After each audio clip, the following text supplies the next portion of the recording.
what's up, guys? Welcome to Get Close. Today we have a very special guest and one of my favorite people, but I don't think I've ever told him that. Timothy Chantarangsu. What's up, guys? What's up, dude? What's up? Yeah, you did. It's the first T. It's not a that, so it's just Chantarangsu. Chantarangsu? Chantarangsu. Yeah, not Chantarangsu. Chantarangsu. That's the Latina That's right there. the racism. Chantarangsu. Yeah. All right, I'm your host, Gio. I'm Bart, and I'm not racist like the other host. Bro, What? I'm not racist at all. Why'd I you was say just... Chantarangsu? Whoa. Yeah, what the heck, kidding. Gio? I didn't even say it like that. Sheesh. Do you like people calling you Timothy or Tim? So, I mean, I've said I've said this on JK News before. I probably wasn't there. What show is that? I never heard of it. Some shit I used to No do one on watches YouTube. it. Some bullshit, dude. But my real name is actually Tim. That's it. Just Tim. Yeah. Is that from like... How are you Thai? surprised? You were on that episode. But you guys, it's so much talking all day. Yeah. I feel like You get conversations mixed up all the time. Yeah. All right. But a Tim, like him, do you know his full name? Bartanatu. That's a sick name, Yeah, yeah. Bartanatu. See how he didn't add the extra hard T? It was very PC. I liked it. No, do you know his full name? No, What do you think it is? I don't know. But it's not Bart. No. It's Barton. Barton. Oh, I feel like I've heard that once Yeah. in my life. Yeah, because my dad just made some shit up. No, that's cool. Barton. Barton. I guess so. It's All not right. cool like from first grade all the way till you get your ass kicked until fucking, I don't know, until Right. Bart Simpson came out. And then people started calling me Bartman. And I'm like, yes. Finally. Take They're the not bar calling me noble. bartender. I mean, growing up, like Chantarangsu, I heard everything from Tim Chattanooga, Tim Chimichanga, Tim got the wrong soup, Tim, Nice. Oh my Tim God. chant the wrong song. Nice. Damn. Got rapper friends. Yo, I know. They got bars, man. And then there's people that just go Tim Chatalalalala, there's a lot of that. It's funny when you're a kid, like you hear things like, oh man, why'd you call me that, man? Why you gonna say I got the wrong soup? That's not cool. This guy was crying because he called him bartender. Yeah. There's this one kid, I think his name was Hank or Henry or something. Yeah. And he would call me bartender. I'd get so pissed. I'm not a bartender. And I didn't even know what a bartender was. That's Right. fucking cute. Yeah, I You're the just- life of the party. Yeah, I was just like, I'm a bartender. We're sensitive when we're kids, Yeah, no, I get it. I got my fair share of disses. Is that a Christian school too? Damn Christians. No, but I'm super stoked to have you here. Cause you're actually someone that I can't speak for Bart, but you're actually someone that I really admire and I actually really look up to. Well, thanks, Gio. I really do. I don't know if I've ever told you this, but like there's things happening in life sometimes where I'm like, what would Tim do in this situation? And this is like some real shit just because as a person, like, you're just like the coolest dude. Like you either fuck with people or you don't. And if you Yeah. don't fuck with people, it's usually like, but you still keep it really cool. Like you're still very nice. You're very cordial. You always give a helping hand. And as a person, I've always been like, I like this guy. This guy's really, really dope. Well, thanks, Gio. Yeah. I appreciate that. Yeah. Bart, do you feel the same way? Honestly, yeah. No, like me and Joe, especially in the early phases of YouTube, like me and Joe are so stupid and so like aggressive for no reason because we just came out of like the late 90s, early 2000s era, so our brains were still in that space. Yeah. And then we thought everyone on YouTube was can't say the word anymore, Just but lame. Lame, Yeah. dude. You don't even have to say that. like a flower, right? Like everyone's such a flower, and then we're like, man, everyone's a damn flower, and this is a flower. Like those shows are flowers, like brand deals are flowers. Everything is just flowers. Yeah. And then, but we would see like you, and I'm like, wait, Tim's just having friends, and he's not taking things too seriously, and he's Yeah. just like, he'll jump on any collab, and he's just hanging out, and he's building. Versus we're like literally shutting our own doors. Right. So even between Door me and shutters. Joe, even between me and Joe, we're like like those like what would Jesus do bracelets? Yeah. We're like, dude, what would Tim do? Like we now we would get like an email, Yeah. and then like they'll be like, oh, you want to go do this? We're like, oh, you fucking flower. And I'm like, okay, what would Tim do? I think Tim would do it. Let's do it.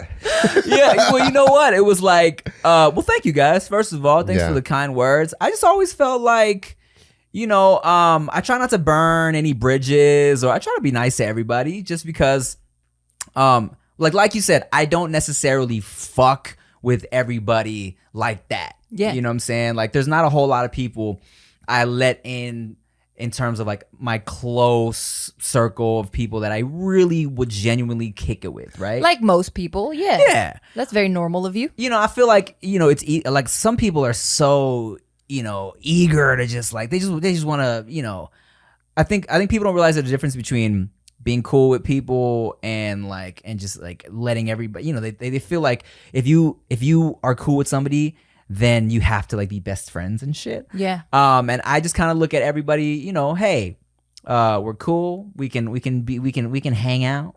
You know, we can grab a drink. And in terms of like collaborating, I would always kind of be like, I'm just down to work. You know what I'm saying? And mind you, if I thought somebody's stuff was just like so trash and cringe, then there's definitely people I've been like, oh no, maybe. You know, I don't have time. There's yeah, I like that. Yeah, that's really good. Yeah, there's definitely people I curved. You know, just because I just want to be nice. Yeah, no. And if I don't know why no one would know who you are, but in the event that you don't know who Tim is, not Timothy, Tim is, let me just go through this roster of what this guy's about. All right. So you know what's really cool? Before I even do that, the first time I saw you was the Kanye West cover that you did. Oh, First Asian Boy. Yes. Yeah. I was barely that getting. song's still a banger. It still goes pretty hard. I like it. It's a really good song. And like at that point, I was. That's the first Asian rapper that raps on beat. That's crazy. Did you call him a flower too? Probably. My hater ass, probably. I wasn't even with Bart yet. Oh shit. I remember I was with my ex-boyfriend, and then he's like, "You got to check this out." And then that song came on, and there was like a Hispanic chick with you, and I was like, "What? Look at this! This is crazy!" And I had this; it blew my mind because like I had never seen like an Asian guy ever do anything like that. Yeah, that was my first. So if y'all don't know, The blue one, dude. If y'all don't know, back this had to be like 2007, maybe like 2008 ish. And I was with my ex, Ileana. Shout out to Ileana. And That's nice. I knew that, but I just don't want to put that out there. no, I don't that's know. fine. All right, good for you. And I wrote like a parody of American Boy by Estelle and Kanye West. It was called First Asian Boy, and I was just kind of like saying all the reasons why girls should date Asian guys if you never have. But I was also like flipping stereotypes, like making it like taking it and making it a positive. You know what I'm saying? Like embracing it a little bit. Yeah. And so but also I wanted to make it a funny parody, but I also wanted to like have bars, you know what I'm saying? Yeah. Like I was like spitting on that shit, you know? Yeah, you did. And so that was my first video to ever go kind of viral. For sure. It was my first one that like a lot of Asian websites kind of picked up and like where people were sharing it a lot. And it was the first one that I got me recognized in school because I was going to Cal State Long Beach. And I was walking around, and that was the first time someone was like, "Oh, YouTube Asian, the YouTube Asian song," you know what I'm saying? Yeah. And yeah, man, I'm still proud of that shit to this day. It's good. That's awesome. It's the only song to this day for the past like however many years I've been doing live shows from the YouTube shit that I perform. Like I close with that show with that song every time. Oh damn! Because it's one of those songs that like it's funny and also it's bars. And it's nostalgic too. Yeah, it makes people feel good. You know, so yeah, it makes my Asian boys proud. Yes, you know what I'm saying? That's so dope. Yeah, that's so awesome. And since then, you've continued with YouTube. You have like almost 4.5 million subscribers on just one of your channels. Thanks. That's fucking amazing. You've been on MTV. You were on Wild and Out. Good job, Social Blade. Are you talking shit to me? No. I'm just doing my job. Fuck you. I didn't give him the stats. I didn't say how many he's like getting every hour. Oh yeah, don't read that one. I got Tourette's. I just gotta say shit sometimes. Okay, fine. You were on Deliciousness. Is that still going? Yeah, we actually. Nice. I don't know if I'm allowed to say like details, but yes, it's still going. Yeah. Nice. Yeah, you're killing it on that. You guys got greenlit for a second season, or is that you can't say that? So that was we did the second season, and I'm not sure what I'm allowed to say, but Yes. But we're good. No. We're good. But maybe. We're good for more. Yeah. That's awesome, dude. That's sick, man. It's a blessing for sure. Yeah, you're definitely my favorite on there.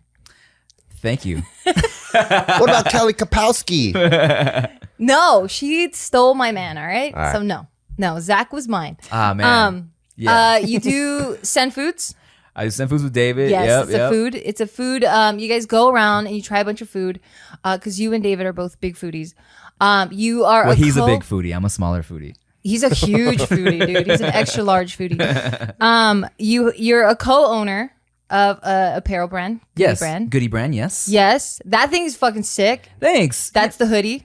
This You're wearing the it? beanie. Beanie. Yes. I mean, a beanie. Why did I say hoodie? You're weird. It's okay.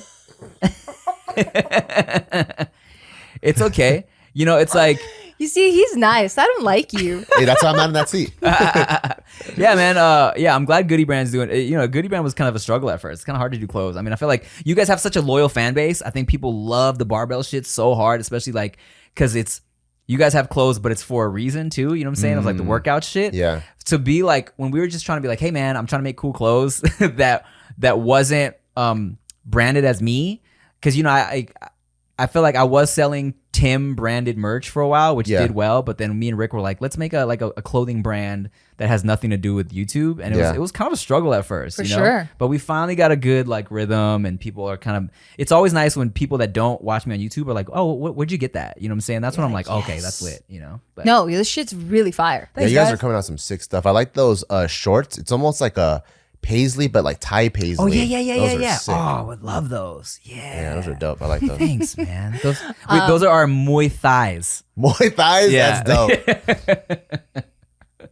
Who comes up with the names? we kind of just, it's all the group chat shit. Yeah. Hell yeah. Okay, I'm not even done yet. So you do a bunch of original music. We just talked about one of the first ones that went viral.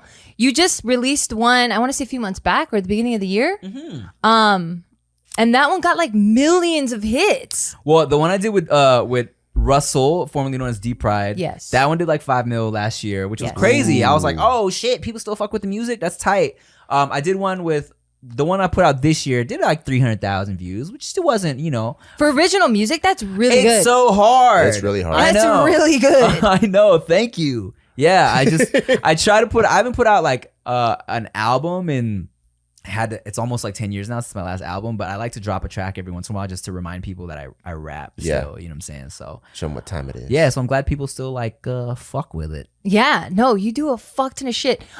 You also have a podcast, No Chaser. I do. No Chaser podcast. Yes, with my boy Rick and our lovely co-host Nikki Blades. Yes. That's we're doing that for a couple years now. That's fun. Yes. And okay, so if you're already not busy enough, you did say you like working.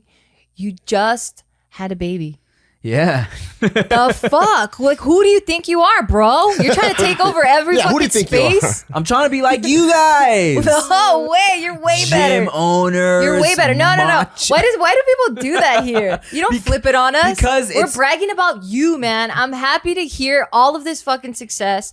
I love seeing you all over the place. Like, it makes me so proud to just see like you everywhere, honestly. Thanks, Gio. I mean, that was always the goal. You know what I'm saying? You said you wanted to be like the Will Smith, right? Yeah, I was trying to, I wanted to be like Asian Will Smith. I mean, that's why my original like stage name was based off the Fresh Prince, because I was like, I want to do everything Will Smith did. Like, I want to do everything Will Smith did, TV, rap, movies. And, You want Chia to get in entanglements? I want Chia to mess around with an R&B singer on the side. Damn, and- JR, Hey, but you they know. have You're so dumb. But yeah, man, I like working, and I really want to just be in everybody's face all the time, Love it. No, I love it. We love to see it. We love to support it. That's why I work with people that I don't like. Damn it. Truth comes out. I know. I don't know if he looked at us real I know. fast. He looked at me weird. He's like, something will eventually pop off with these losers. No, I like the JK guys from the jump. I don't know. I was tight. Yeah. This podcast is brought to you by Daily Harvest.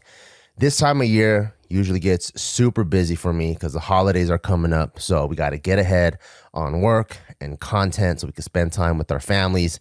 And what that means a way busier schedule. And you guys know how much I love food. So the last thing I want is when I get hungry, I'm like, oh, what am I going to eat for lunch? What am I going to eat for dinner? Do I even have time to go to the grocery store?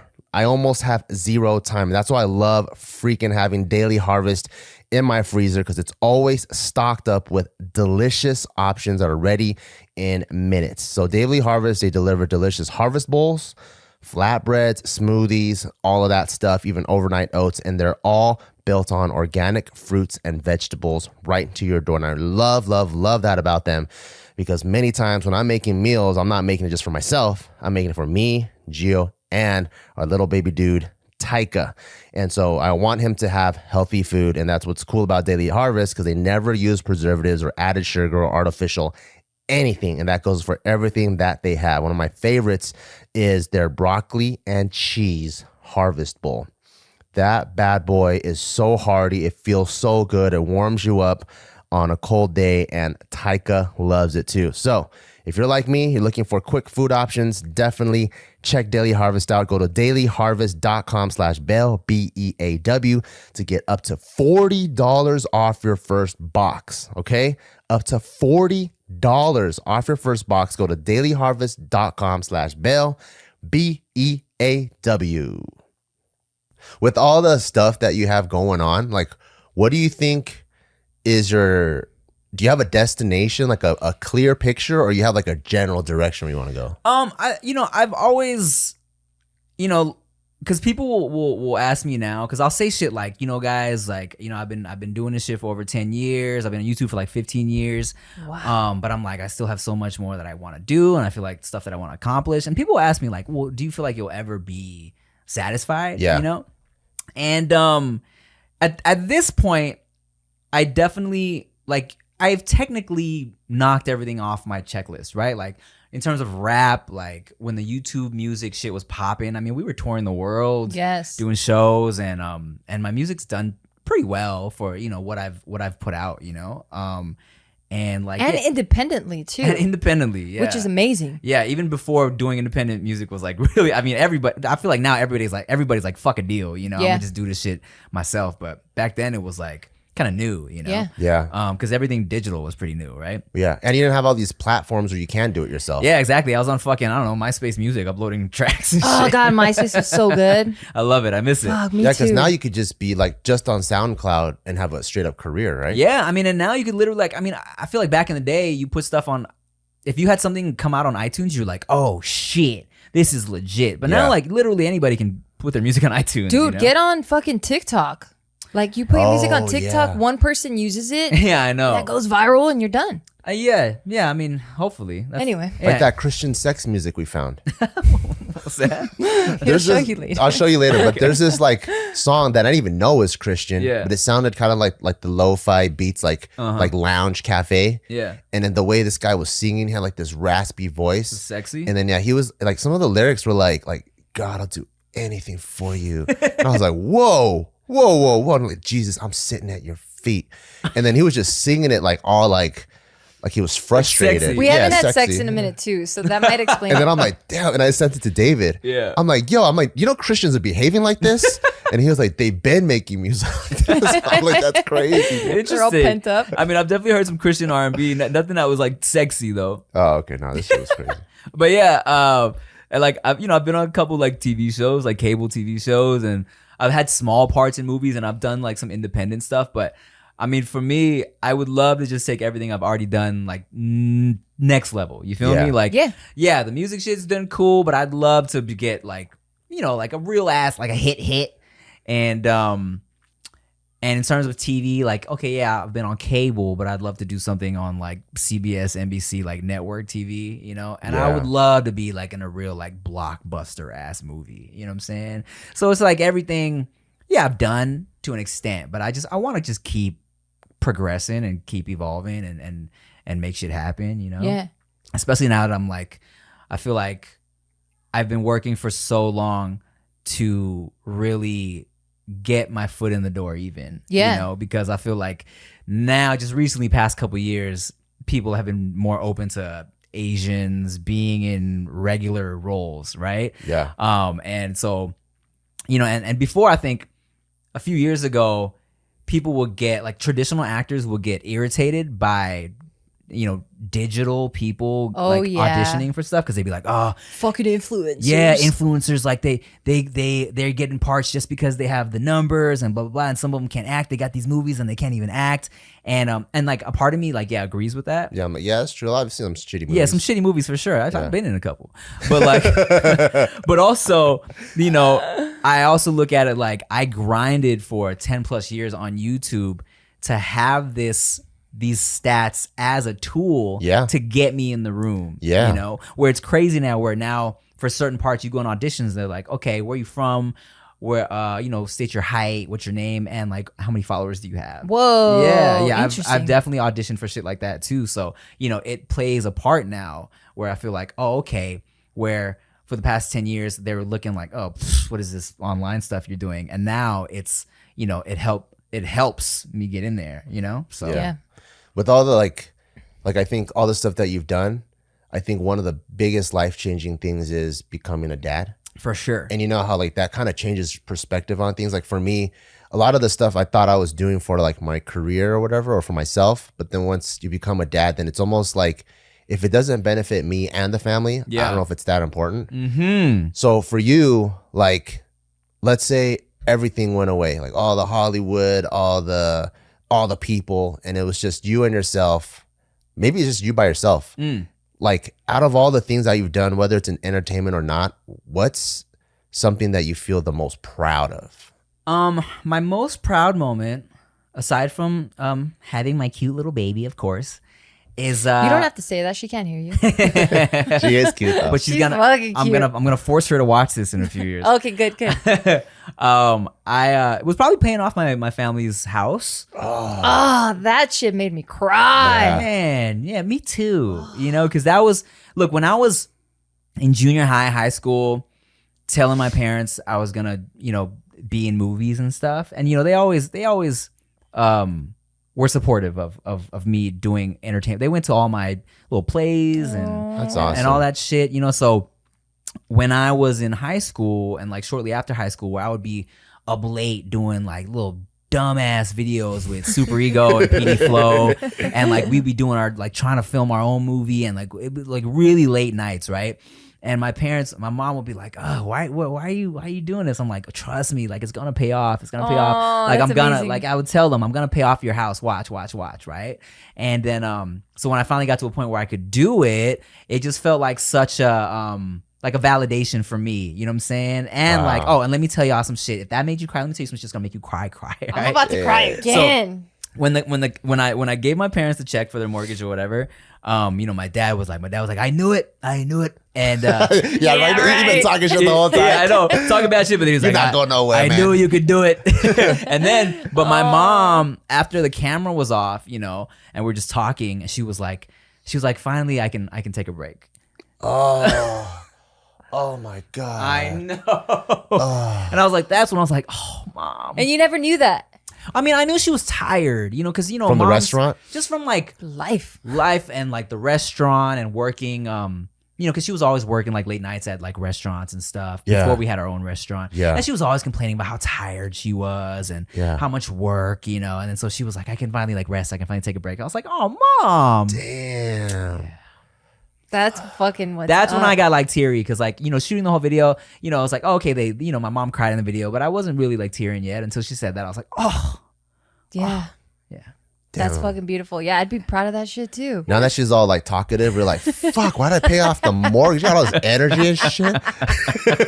Who, my mom? Yeah. Oh, she still finds shit to complain about You're though. like, God, why'd You I pay that off motherfucker. You for, didn't even let dude? the tear come out of my eyes before you like suck that shit back in. Now my mom's like, she's like, I'm so tired. I'm like, from what? She's like, been working in the garden all day. I'm like, How cute. Like, you know you don't have to do that. Take a nap, Mom. How cute. She's just used to it. I think her parents just get into that mode. Yeah. And like you take that away from them and they're like, now what do I do? That's my mom right now. Damn, that's dope. That's something, man. I wish I'll get to a point where I can like do some like mic drop, like sun shit like that, you know? Fuck yeah. That's what we want to do. One of our goals is we want to bring our whole family out here and just be like, for you. Yeah. That's actually like the real reason why I moved out here. Obviously there's like the stuff that people always see on like 10 best reasons to move out of California. You know, like there's like the list type stuff. But the real reason is we want to be able to change the lives of our family. And like, let's say we want to make a choice where we're going to all live in a cul-de-sac or we're all going to do whatever. Right. The housing prices here are actually doable. Right. You know, and like the way California is, I think for us, like if we want to make a decision for the family, it stops at our family. Right. Because the dollar doesn't stretch that far. But like over here, if we could bring everyone over here, it's like, oh yeah, we'll buy like 3 houses because that's the price of one California house. And we can actually make big decisions and kind of like bring the whole family together. And that's like the real reason why we moved here. Man, you know, I've been debating like talking to my parents about just getting them a new house closer to me and Chia's house or whatever. That'd be dope. It would be dope. But at the same time, I'm like, I don't think they would want to move. No, because they wouldn't. my mom put in so much work into her backyard and her flowers and shit. Even like the other day, I was like, because my parents drive a 4Runner from like 2000 probably. But it still runs pretty good, right? Yeah. And I'm like, I should get you guys like a new 4Runner. You want a new 4Runner? They don't want any of that. And my dad's like, my mom was like, yeah, but my dad was like, no, I don't need it. I like my car. You know, he's like, don't get it. I'm like, all right, man. But you know, I think they're just so set. Yeah, for sure. In their ways. 100%. That's how it is. Like for us, we see like upgrades as like a better, you know, like your life's going to be better. It's going to be smoother, easier. And for them, they're like, no, I already have my routine. I wake up, I fart in that corner. I take my pills over there. Like I have everything set. Like don't ruin my shit. Yeah. We got her mom a new car. Oh my God. And then we were like, the whole time, like, this is gonna be fucking dope. You know, she's gonna love it. She has this fucking car. It looks like it's gonna fall apart any second. So we got a pretty sick car. And when we showed up, we're like, was it for her birthday or for Mother's Day? For her birthday. For her birthday. We're like, hey, Mom, happy birthday. We're like, surprise.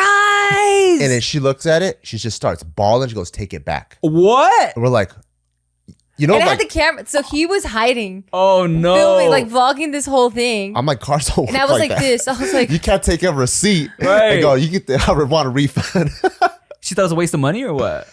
I don't know. I think it just, so later on, I don't know if you had your talk with her, but having like my own personal talk with her, what I found out was it was too much of a like a world or like paradigm shift. Okay. Where she was like, you know, you guys are my kids. I always take care of you. Right. And it was almost like a rude awakening that like, oh wait, like they don't need me to take care of them anymore. They can take care of me. Yeah. And it almost felt like too much of a like the world flipping upside down. Man, you know what's crazy is speaking of that, right? I remember because you know part of the reason, of course, why I feel like people our age grind so hard is because we didn't have a lot of money growing up, right? And our parents had to work so hard. Yep. So it's like, you know, I was one of those kids that only had like one pair of shoes per year or whatever, or like I would wear my shoes until they fucking had a hole in them. Yeah, yeah. And then so when I got money, I was buying shoes all the time, right? And then when I would do interviews, I would say like, yeah, you know, I kind of have a thing for shoes because, you know, my family really couldn't afford shoes growing up.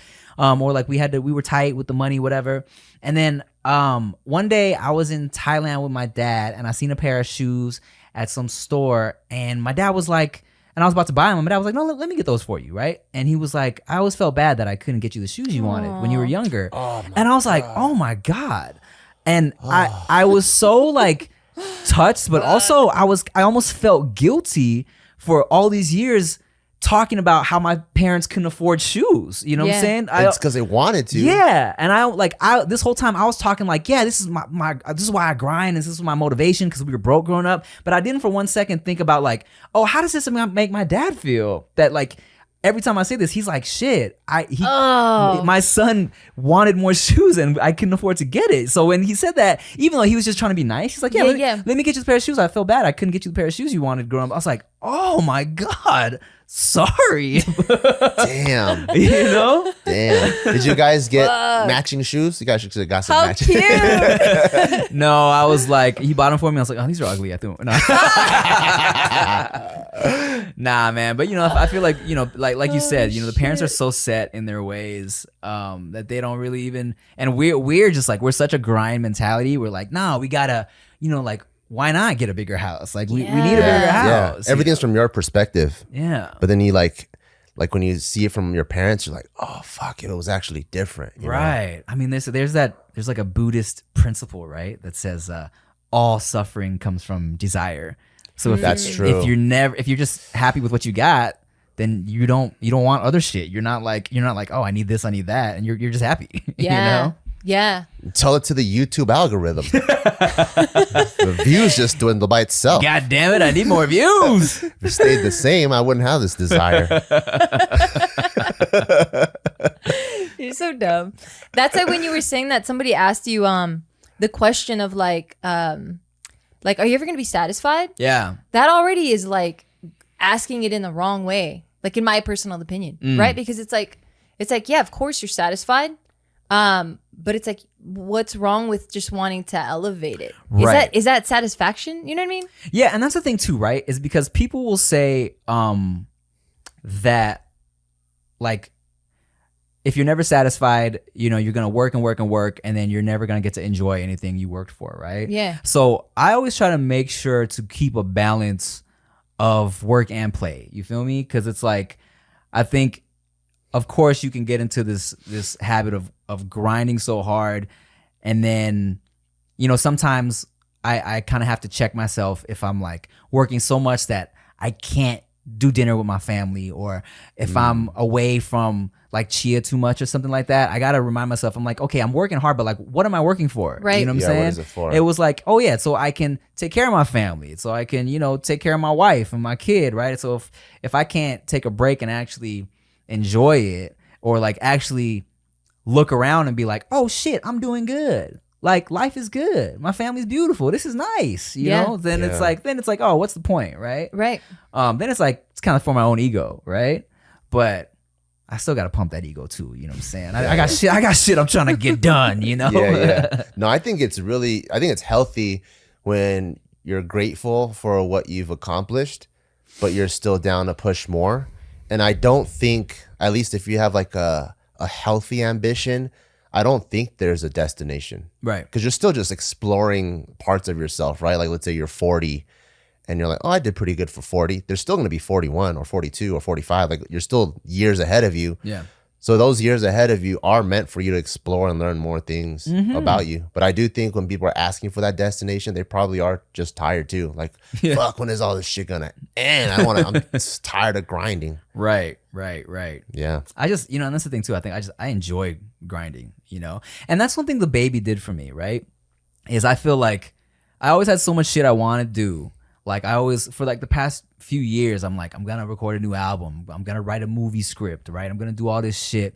And I just never got around to it. And I think I got comfortable, right? Where I was grinding the hardest in my career when I was like broke and hungry. Yeah. And I looked good because I wasn't eating as much as I eat now. Yeah. Because I was so, I didn't, I was like, I wasn't ordering the appetizer and the dessert. So and you weren't hanging out with David. That's okay. Right. He could eat, especially when, oh man, I know.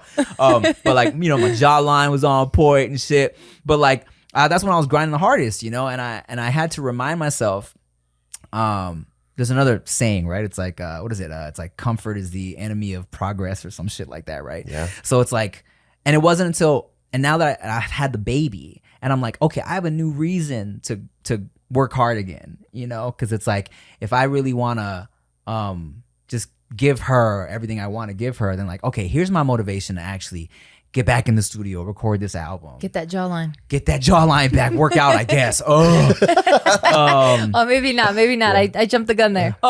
It's such a struggle. Well, all my shit that's popping, all the shows that are popping are food shows. So it's like, that's tough. Imagine being jacked and then being on a food show.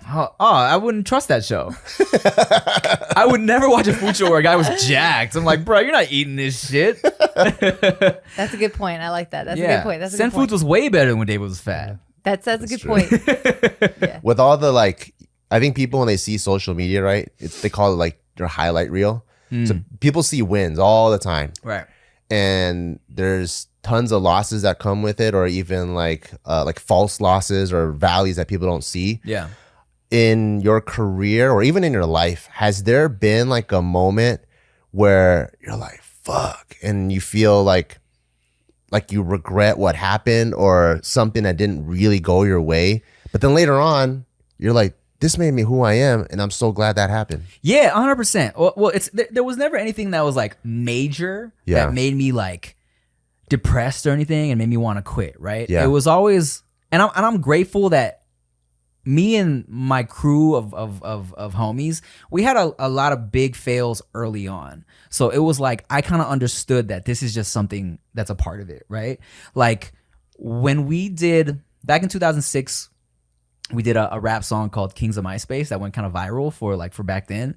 And as a result of that, we got like a small... I thought that was a flower video too. I was like, look at this flower ass motherfucker. We was spitting bars in that shit too. And then I was just a hater.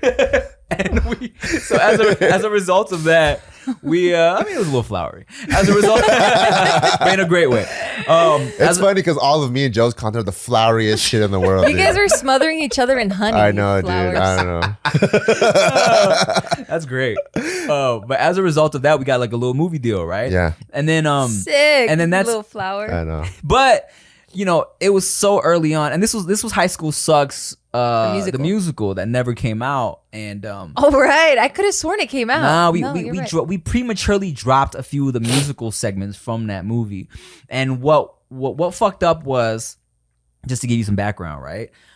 This was like I think this was the first ever time like a actual movie studio gave a handful of like digital dudes some money to do some shit. I think so, yeah. And so first of all, we didn't know how much money it takes to make a movie. And we just didn't know. We're so ready to sign the contract, right?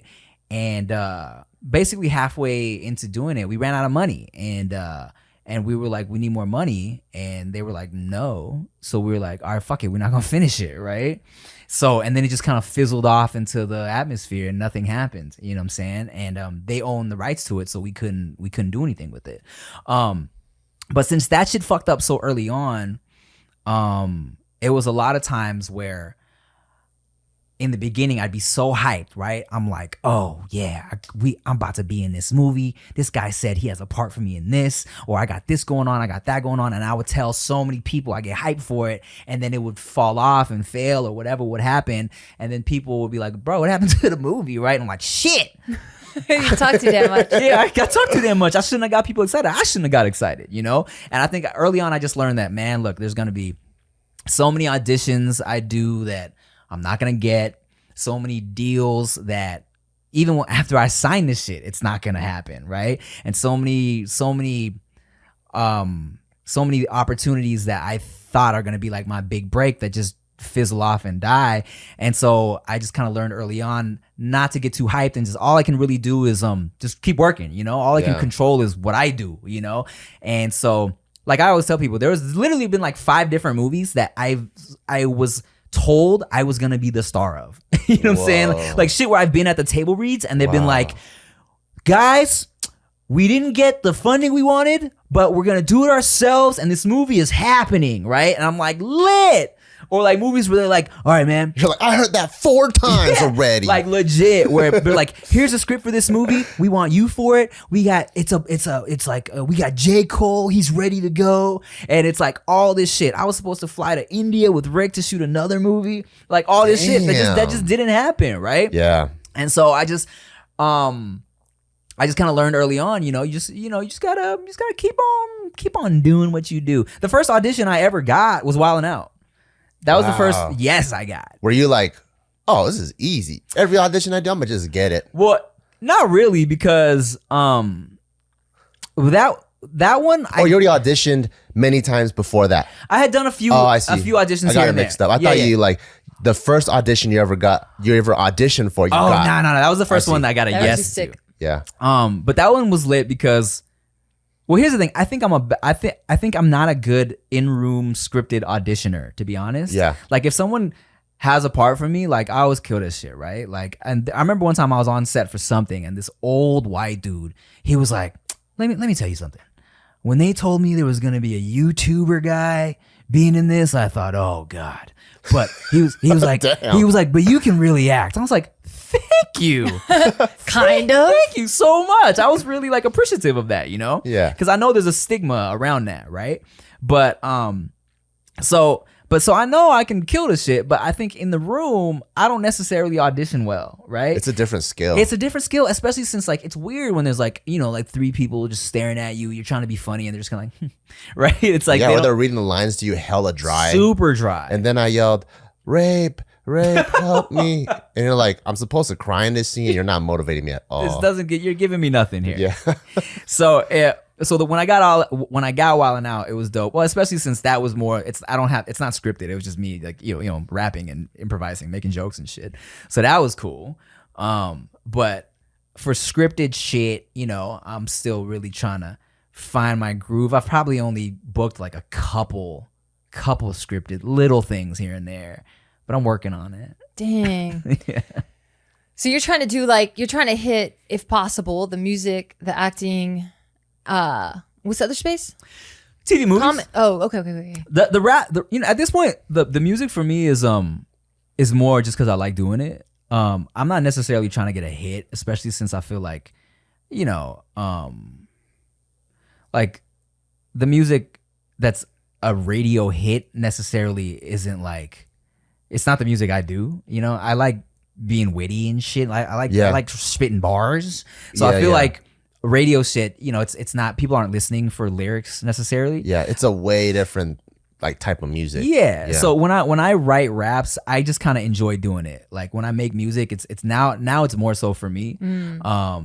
And just also because I feel like rap, a lot of commercial rap got so trashed over the years that I feel like really mediocre writing is like, oh my God, fire emojis. You know what I'm saying? So I'm like, oh man, I wasn't motivated to start rapping again until I heard like trash music. And I was like, oh God, I need to start rapping again. You know? So it's more for me just because I like doing it and I like putting words together and shit. Yeah. But as far as, I would say my main priority is acting and trying to write this movie. God damn it. I'm writing a movie for me and David, but it's taking me forever.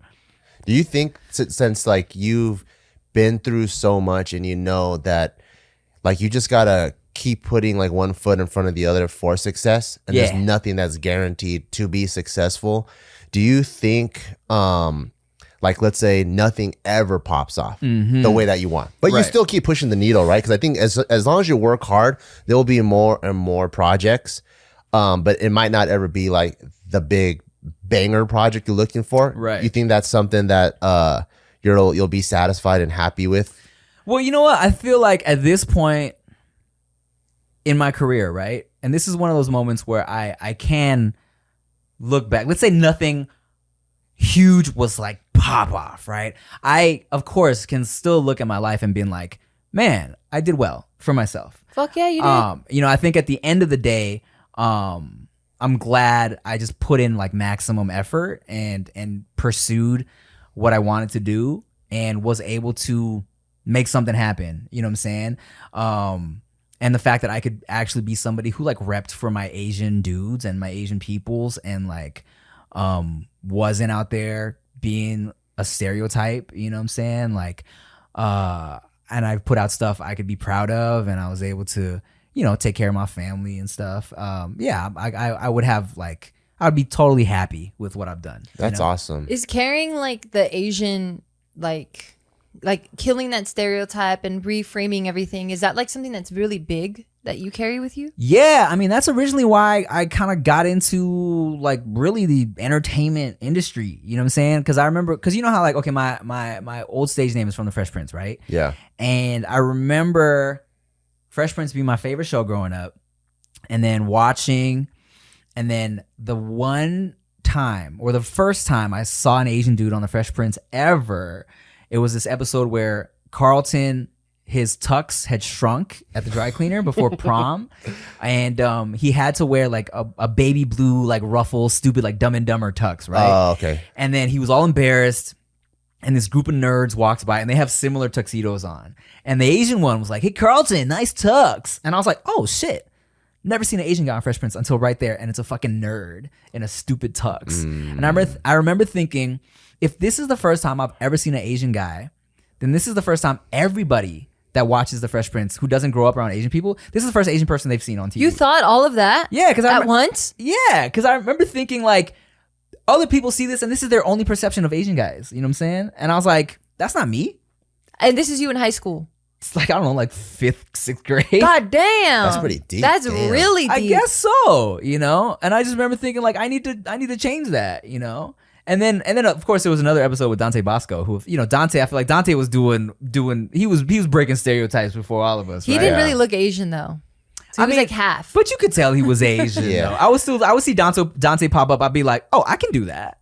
Yeah. If this guy's doing this, I can do that, right? And you know, and so that was definitely one of my main goals. And a lot of the reasons people will say like my early videos, right, were so like sexual, right? People would ask me, why are you always talking about your dick, right? Like why is it so much about your dick all the time? And like I would always put out these sexual videos.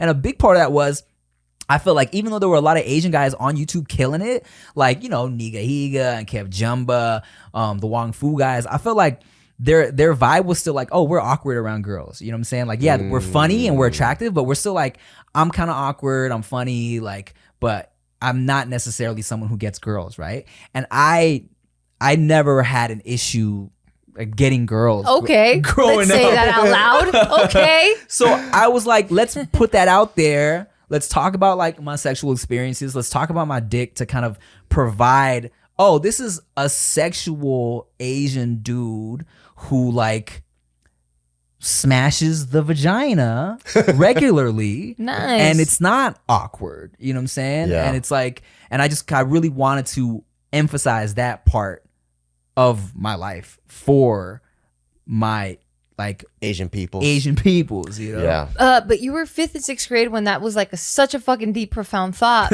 Prior to that, though, were you made fun of, or did you just notice differences where you're like, why am I getting asked these questions, or why am I not like that? Or well, I was blessed enough. So I went to school in Gardena, you know what I'm saying, and my school was fairly diverse. It was like mainly Black and Asian, with some Latino and white sprinkled in there. And yeah, there were jokes here and there, but it was nothing. I never felt bullied. I never felt picked on for being Asian, you know, to the point where when I went to Paramount High and I was one of the only Asian dudes, people were kind of, the first time someone tried to like say some Asian jokes to me and I like clapped back, they were like taken back by it, right? They were like, oh, he's not like the nerd and Fresh Prince. Like they weren't expecting it, you know? Yeah. And then when they heard I rapped, it was always dudes trying to call me out to battle during lunchtime. that's when traffic came. Yeah. Well, actually, here's a fun little tidbit of information. Yeah. In high school, the homie that I used to rap with, his name was Cameron, but he was calling himself Traffic. And I was actually calling myself Ticket. So we're Traffic Ticket. That's tight. So Ticket was my rap name that I was telling people in high school for a little bit. And then after we graduated, I was like, he stopped rapping. I was like, hey, I'm gonna take Traffic, all right? Good call. Yeah. I think you made a good call. Right. But so people would like always challenge me to rap and shit during lunch. And then, you know, so it was always like stereotypical jokes, but it was all jokes, you know? And so for me growing up, I was fortunate enough that I never actually felt bullied. You know, I definitely remember a couple jokes early on, like when I was really young, where I was like, oh, I can't believe that kid just said that, you know. But I it was never to a point where I was like, oh my God, I'm feeling racially attacked. You know what I'm saying? Which I feel like I'm blessed to have that experience, right? Yeah. But I definitely wanted to. I knew there were Asian kids out there that maybe didn't know how to clap back, right? So that's why I was glad, you know, because kids would ask me in Dear De La Ghettos and shit, like, oh, what do I say when someone says this? What do I say? You know, like, what do I say when people are saying this and this and that to me? Try to plagiarize my fucking clapbacks, dude. Hey, I wasn't even mad. That's why when I went on Wild 'N Out, you know, people, you know, they would make Asian jokes. I bet it must have been tough because when they know they're gonna go up against you in the last segment, yeah, people probably have like, oh, I got a whole list of shit for Tim. So it's probably felt like 1 versus 10 people. Well, that was the struggle, is because, you know, when they're coming at me, it was never Tim jokes. It was always Asian jokes. Yeah. So, I mean, and there was the occasional like pimple joke or like short joke, but majority of the time it was Asian jokes, right? Yeah. And I, like most of the time, couldn't clap back with black jokes. If I'm making jokes, I'm talking about their outfit. I'm talking about specifically like Carlos's beard or something like that, right? I'm not making black jokes. Why not? You know, here's the thing, right? Here's why I also think growing up in a diverse area helped me. Because I feel like black jokes work if you do them right. Yes, like I think all jokes work if you do them right. Yeah. And that's the thing, because but it's like someone will make, like on the Wild 'N Out stage, someone can make a fried rice joke. A fried rice joke, and it'll kind of hit. Like people might laugh, right? It's more ignorant than anything, right? Because you don't really, first of all, they're not really hearing those jokes on TV like that, right? So it's like, oh, Tim delivers fried rice, whatever. It's gonna get get some laughs. If I make a fried chicken joke, it's not really funny. Yeah, it's kind of played out. Yeah, right. So that shit doesn't really work. So you kind of have to be smarter with it, right? You gotta be smart next level with it. Yeah, like I would like for example, me and Carlos went back and forth one time, and he had some really like patterned pants on. I said he looked like an African genie or some shit like that, and that shit worked, right? And I think I had to be more creative with it, and also when they were coming at me, of course, it's like full out Asian jokes. So I'm not defending myself. I'm defending like almost like my whole race of Asian dudes, yeah, you right? have to. Yeah.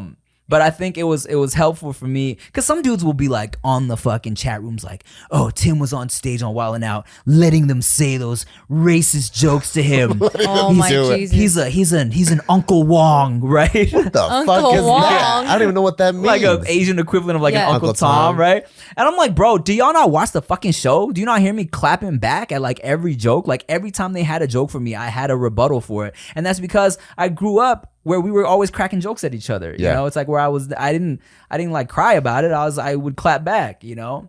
And I think that was good. I think people could watch Wild 'N Out and appreciate that, like, oh, okay, Tim was ready, right? And that actually made it more difficult for me later on in the seasons, because people stopped coming after me. Like it was easier when they would attack me with Asian jokes and I would rebuttal, because the audience is on my side. Yeah. But then when they knew that I had clapbacks, people stopped coming for me. So then I'd have to be like, yo, I'd have to attack people first, and then people are less on my side. You know, I'm not like, oh fuck, now I'm the bully.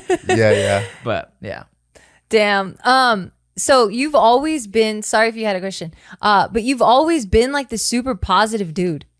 Like everything you're even explaining right now, like there's always like this really dope silver lining that you paint every situation that you've been in. Like you're like, he asked you this deep regret fucking question, and for the most part, people can usually go into this dark place and be like, fuck, I really regretted that. But for you, you're like, yeah, I regret that, but it helped me here and it made me good here. Like, where do you get that from? Man, I honestly feel like early on, somehow, I decided in my brain that like I knew life was short, right? I knew that like you could die at any time. Dude, that didn't hit me till like last year. Really? Like obviously I know that. Yeah. But like really hitting me. Like the weight of it. Yes. Right. Like literally, like I can remember the moment that it hit me. It was Taika was helping me clean some produce. Yeah. Because I was cooking and that was his job to clean it. Yeah. So I'm watching this happen and like I have like an outer body experience and I'm watching him do it and I'm like, dude, like this is a lot. This is the only time this is ever gonna happen. I'm like, I could die right now. Right. Like, and this will never exist again. And that like killed me. Mm-hmm. But you had that when you were really young. I mean, I think it's because I just watched a lot of movies. Maybe like shit where like, you know, it's a Wonderful Life where, you know, the guy like, you know, and I realized really young that like, dude, life is short. Like why stress out about bullshit for, you know? Like why worry about things I can't change when I could literally die any day, right? So I just didn't let things bother me like that. Like I felt like if something fucked up happened, then I'd be like, okay, yeah, this was fucked up, but I'm gonna try and like move on, try and look at the bright side, because I really want to enjoy life while I have it. You know what I'm saying? And I just never wanted to ever like regret anything or like waste life. You know? Did your parents complain a lot? Or like, were they always people that were kind of stuck in a place that you like saw that and you're like, yeah, I'm gonna learn from that and do the opposite? I mean, look, my mom is definitely she could be a complainy ass mom. I feel like most moms are. They tend to complain and nag. Whoa. Older moms. Young moms what too. age? Young moms too. And I've even been accused of not caring enough about things. Oh. But I've always just felt like, you know what, man? I feel like if you just kind of just trust the universe and God, like shit will work itself out. And I always just kind of let it work itself out, and it always does. You know what I'm saying? And I always like, and I used to say this in my Dear De La Ghettos, right? In terms of like approaching girls, but you can apply this to life too, right? Because dudes would ask me like, man, what do you do when there's like a girl and you want to talk to her, but like, but you're too scared, right? And I just remember, I always go back to this one time I was at the mall when I was like in 5th, 6th grade. I saw this beautiful girl at the Vans store. I remember specifically she had like big like curly hair, and she had like, I think she was part Asian, but she was so hot. And I wanted to go talk to her like in 6th grade and like get her number, however old I was. And I was like working up the nerve. But I couldn't do it. And then like 10 minutes later, I went back to the Vans looking for her and she was gone. And I remember thinking like, oh, The one that got away. That could have been my wife, right? And from that point on, I was like, man, who the fuck cares if I get rejected, if I feel stupid for 5 minutes? It's better than going the rest of my life and being like, what if? Yeah, you know? regretting. At fucking 6th grade, who the fuck are you, Well, back dude? then it was just me trying to like feel on a boobie or something. You know what I'm saying? Like I could have felt on her boobies, but I was But still, that's so profound. I was just very driven by my horniness at a young age. Good for you. But then I realized later on you can apply that to life. You know what I'm saying? Because it's like so many things in life where you don't do because you're afraid of rejection, or you're afraid of looking stupid, and then you might look back on that and be like, shit, man, I missed out on the opportunity to experience whatever that could have been, you know? Dude, I mean, you have the big hair, curly, almost half Asian looking chick downstairs. You married her, bro. I know, but yeah, and of course, you know, and then everything happens for a reason. I found Chia. She's the best. Have my little baby there. She's the best. Yeah, she's exactly like you. No Chia. I know. There's no Chia in there. Well, Chia's ears. She has Chia's ears. Oh, cute. Okay, I really liked her ears. Because my earlobes connect. And Oh. It's crazy. You notice all these little things like lip shape, nose, fingers, toes. Yeah, that was one of the things when Taika came out, because I have like those toe thumbs that people swear I'm embarrassed by. They're like, yeah, you like try to hide them. I'm like, no, not really. Your thumbs don't look toey to me. Oh, no, they're like I have like those half toe thumbs. I guess I see what you're saying. Yes, but that was one of the first things. I'm like, does he have like my thumbs or Bart's thumbs? And then like flat-footedness. Bart's flat-footed. I'm not. flat-footed. Super flat-footed. And Taika, yeah, pancake feet. Yeah, mine like that. See? Huh, fun. But Taika doesn't have flat feet. He got my arches. Ah, lucky guy. Yeah. No, but damn, as a little ass kid, man, like you're a deep ass thinker. Was that the only moment that you regretted, and then that just drove the rest of your life? Have you experienced any other big forms of regret before that? No. Wow. Wow, that's awesome. I just, you know, at the root of it all, it was always just like, let's live life to the fullest. Let's not dwell on the negative shit, because I just feel like it's a waste. You know what I'm saying? And look, I would be remiss to not point out the fact that Nice. What does that mean? It means like I'm just kidding. Oh, okay, cool. He's like, I don't know either. Thank God. It's like, just fuck. It's like, of course, I've been blessed to not really experience anything super traumatic in my life, right? Like, you know, I'm like, I mean, it depends. I mean, like I hear when people say that, and sometimes I'm just like, there's no reason to even have to say that, right? Yeah. Because like shit that some person can handle, maybe you can't handle, or they can't handle. Yeah, what that's you, true. You know what I mean? So like, I don't even know if you even need to say that. That's true, because some people, if they had a movie that was half made and it wasn't completed, that might have crushed their entertainment dreams forever. And they would have stopped. They would have been like, that's why And that would have been traumatic. I'm a computer guy now. that's very true. And you know what? That's facts too, man. Because, you know, when people always like, people ask like, how did you get to where you're at, right? And a lot of fucking hard work. I feel like it's majority hard work and like determination and dedication and shit. Because I always tell people like, look, man, I'm not that funny. Like, I'm funny. That's true. I'm not like the funniest person, right? And I'm like, but at the end of the day, I think I know what I wanted and I kept working towards it. And I never like let up, even if it was like baby steps. I kept working towards it, right? And also, and that's the thing, I'm easy to work with, so people fuck with me. Yeah. And I feel like because there's definitely people who might be talented, but it's like, oh god, that's a bitch. I don't want to work with them. You know what I'm saying? Yeah.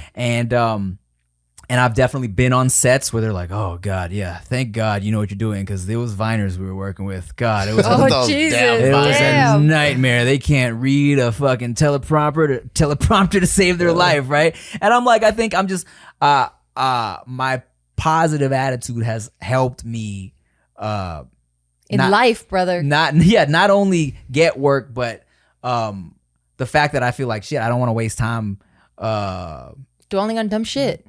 I can just keep working, Yeah. So yeah.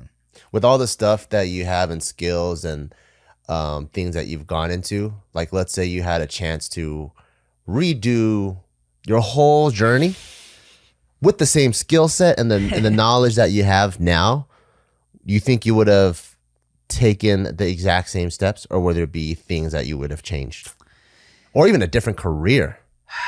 I don't think I would change anything, because I trust the path that I'm on, right? Yeah. Even though even one time, like I was on Kev on Stage's podcast one time, and he asked me something about like if I wish everything I wanted to do, like all like the big movie stuff, like if I wish it had popped off when I thought it was gonna pop off, like with like early 20s, And I think about that, and I'm kind of glad I'm not at the level. I mean, yeah, it's easy to say that, but I'm glad I'm not at the level that I expected to be when I expected to be. Because let's say I was early 20s, fucking huge movie star, pop star, whatever, right?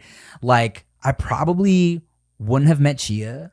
I probably wouldn't have got to like really like take my time and enjoy my early 20s like I did. I feel like I have so many great experiences, especially like being able to kind of go on tour during like my 20s as a pop. That was nice. Yeah, as a popping YouTuber. But like, you're not really famous. Yeah, So it's like you still have your life and your privacy. Yeah, you still have your life and your privacy. You get to, actually go places, go to Disneyland without getting like really mobbed. And it's like, but I also was like on tour, like going in, living my best life. And I like the way everything has panned out and has happened. You know what I'm saying? And I think how lit is it that now I'm grown, and the Asian opportunities are really starting to open up, and I have a wife now, so I'm not gonna get some random girl pregnant. You know what I'm saying? Smashing random groupies. And I think everything, I just trust the timing of everything, I don't think I would redo anything. That's dope, man. Yeah. I appreciate you really thinking about that. It's a good question. I could hear you that's going really... like, damn, would I? Yeah, I mean, it's hard to even answer that, honestly, because it's like, you really don't know what that timeline would look like. Right. You really don't know if, like, maybe you still, through some crazy circumstances, still met Chia. You know what I mean? Who knows what the multiverse... It's weird. Let's say the multiverse split off and I had a super popping off. Like, one of my... Let's say First Asian Boy hit the radio and I got a record deal, and I was Imagine. like... Right? And then me and Chia didn't, like, link the way we did back then, right? Who knows? Maybe I would have done like a movie premiere at the Toronto Film Festival while she was there with one of her cousins, and then hooked up with her one night and got her pregnant last year. And then we had Veda, all the same, multi-universes. Yeah, it could have happened the Crazy, exact same way. Who knows, man? I mean, multiverse. That's a movie script right there. Yeah, facts. I mean, everyone's doing multiverse shit now. Man, fuck them, man. Flower ass multiverse shit. Dude. God damn it.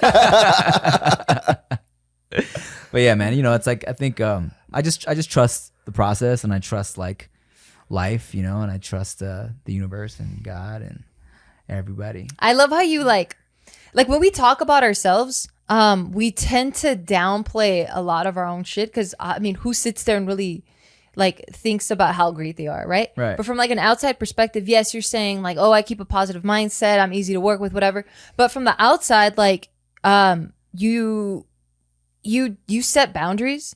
You speak up when you need to speak up. You're authentic. You're true to what you say. Like I think all of those things stack up, and that's why you end up, obviously the work ethic and all of that, but it's all these little things that like get put together that allow you to do all this stuff, man. I try to speak up when I should speak up. I probably could speak up a little more. I think Chia's better at that for me. You know what I'm saying? Like I'm actually a little too laid back sometimes. Where I'm like, fuck it, it's fine. And Chia's like, no, we're getting our money back. I'm like, all right, fine, go, you handle that. I'm like, it's all right, it's fine. I don't feel like making the phone call. She's like, no, fuck that. You know, I'm like, okay, cool, you handle that, babe. I mean, I get that. Yeah. Like if it's something like that, I understand because you also have a status. You know what I mean? Like especially if they know you and like they're a fan or some shit, and then you're not complaining, but it could be seen as. I get that, right? But I'm talking about shit that matters. I feel like you. when it matters, I don't see you as someone that's just gonna like not say anything about it. I will write a strong email. That's strongly worded. Yo, I can write a fucking email, bro. Let me tell you, because I was almost an English major just because I love like words and grammar so much. I actually really enjoy like the whole like diagramming. I don't know if y'all ever diagram sentences in school. No. I fucking had friends, dude. It's a thing we did in English class. I'm you put kidding. the noun on a line, you put the line and then the verb here, and then you put the adverbs under. Anyways, you diagram sentences to get the structure of the sentence. I love doing that shit, right? I just like English, and so I like writing actually, and so when it's time for me to fucking write an angry email, like a professional yet like passive aggressive email, I'm like, let's fucking shit. Oh my God, his fingers cracked. Yeah. Yeah, I had to do that one time because this company owed me money because we had like a guarantee in the contract, and they were fucking super dodging me. And I had worked with this company for years, so I was like really laying on like the passive aggressive like guilt trip.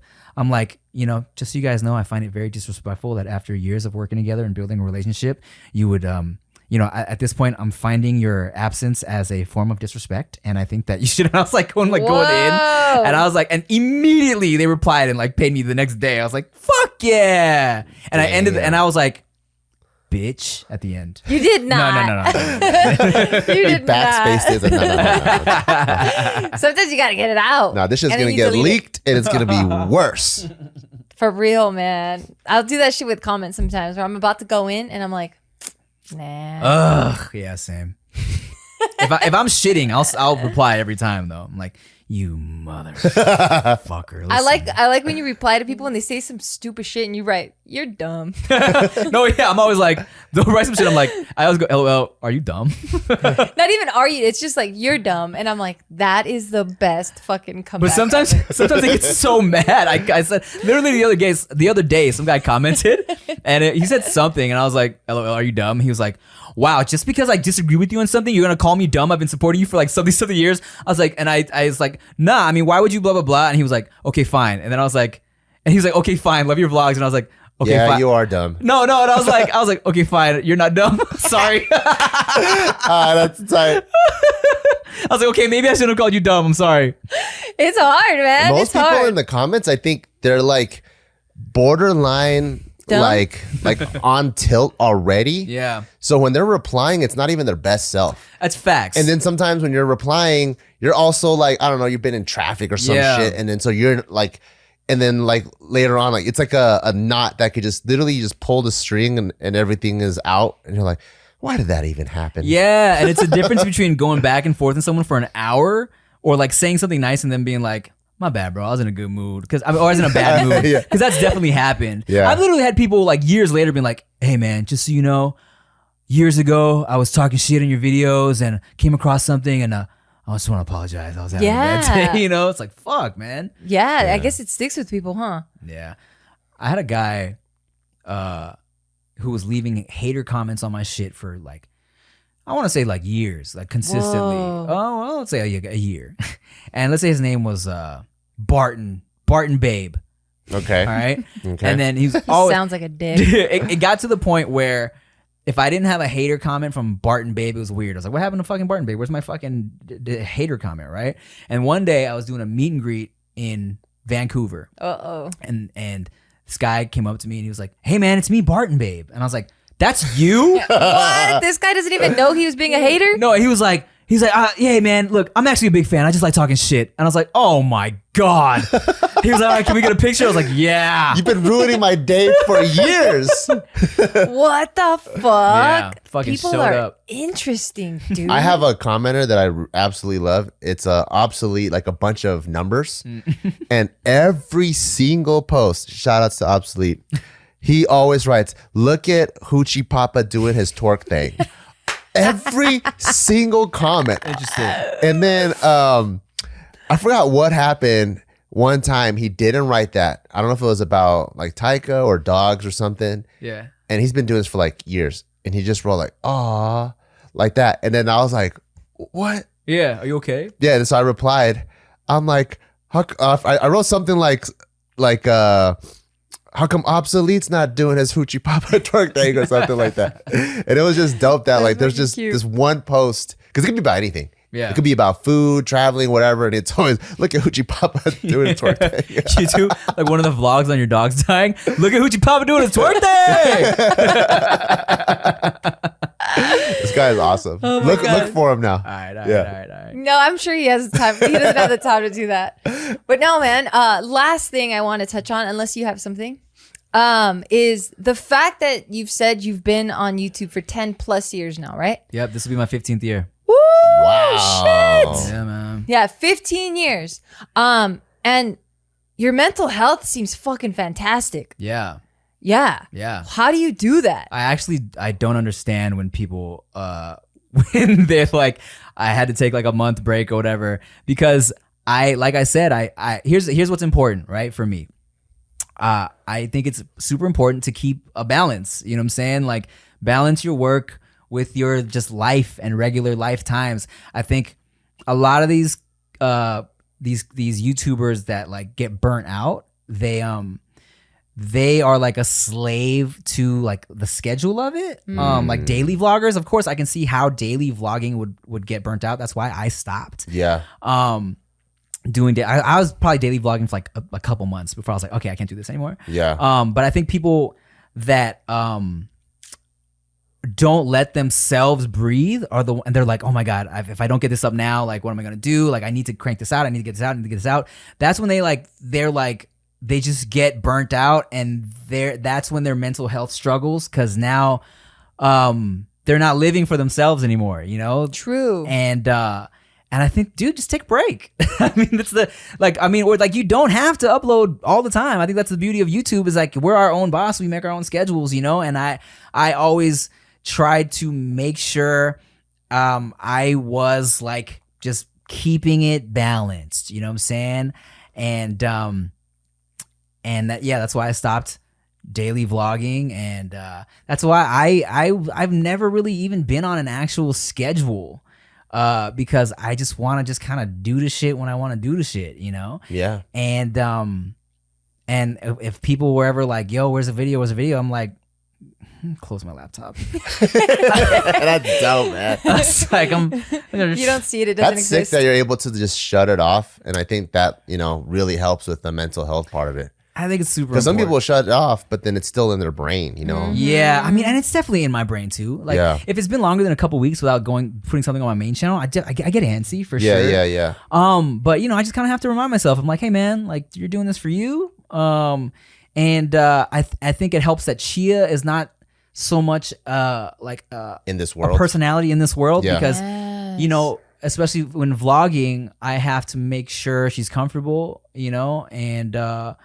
and if she's not in the mood, then I don't turn the camera on, and I just kind of all right, cool, let's not do that. Especially when I've seen, like couple vloggers who are daily vlogging. Like I remember, y'all remember Prank versus Prank? Do you guys know that? Yeah. And they did that whole vlog about like, yo, we've been doing this so much, we don't know if we vlog because like we love each other or we're just getting content. You know what I'm saying? Yeah. And I would never want to get to that point. Yeah. Yeah. So just a balance, healthy balance. Yeah. I love it. I love it. I love it. And I love this whole conversation. Like I looked at the time and now we're done. And I'm like, fuck. I feel like we just barely scratched the surface on who Tim is. Well, luckily we have another episode with Do me. we? Do we? I think so. If unless Chia wants to leave right now, but I think we're good. Well, guess what? You're here to hear first. We have another episode coming. So we don't know when we're going to release it just yet, but it's coming. I'm saying it's coming. But thank you so much for tuning in. Thank you, Tim. We fucking love you. Hey, I love you guys too, man. Thanks for having me. What is that? Oh, damn. The cake is ready. It's telling you're talking too much. Cake is ready. Yes, thank you. Appreciate you. Love you. A big source of our motivation for sure. At least mine. Yeah. No, you guys motivate me too, because I'll look at like the shit y'all still got going on, the fact that you are gym owners and you got like all this shit going on. I'm like, I should be investing my money into other shit. I can't close the laptop on the gym. Yes.